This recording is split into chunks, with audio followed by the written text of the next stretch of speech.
विलंबित राति अग्निकांडे जलिगला दुकान लक्षाधिक टंकार इलेक्ट्रोनिक्स सामग्री जली पोड़ी पाउंस हो जाइए। अभाव दृश्य देखा मिली तीर्तल थाना अधीन इंदरपा ग्राम।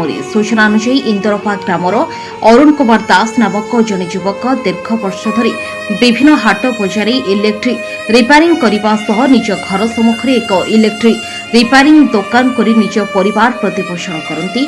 केवल सेतिक नुहे कटक जगतसिंहपुर विभिन्न स्थान विभिन्न डेकोरेटर मालिक माने निजर विभिन्न लाइट सजाड़ापी तेबे अरुण को कहवा अनुसार गतकाली चंद्रग्रहण थिबारु से शीघ्र सोई पड़िथिले। विलंबित राति स्थानीय शिक्षक देवव्रत साहू घर को फेरुवा समय दुकान घरे निया लागिथिबा देखिबाकु पाइथिले।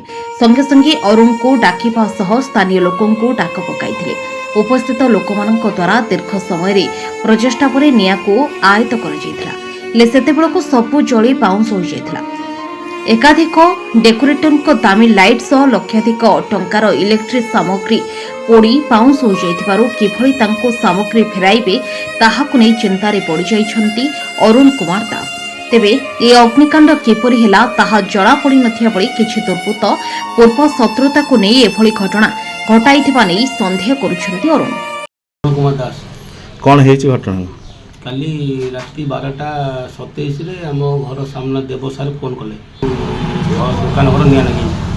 आज 20 वर्ष है दुकान कले। आज ये नुआ जिन आज मोर घटना राति पाखापाखि 10टा 10:30 बस कम करी कम कर मो दुकान पकईकि बंद कर गली गली खाई शोची मुड़ी एकांत होता जो ग्रहण लगी मुड़ी खाई शोची घटना बजाई आसते देवसार झुओ से आसी सतोष भी आसला आसी राति सब पानी मारिक रुषिया था ये रुषिया मालिक जिनस कौन थी सब इलेक्ट्रिक ट्रक था इलेक्ट्रिक चार्जर लाइट सब बल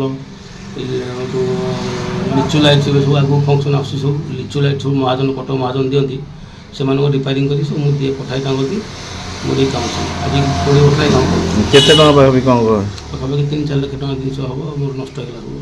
bureau report news prime Odisha.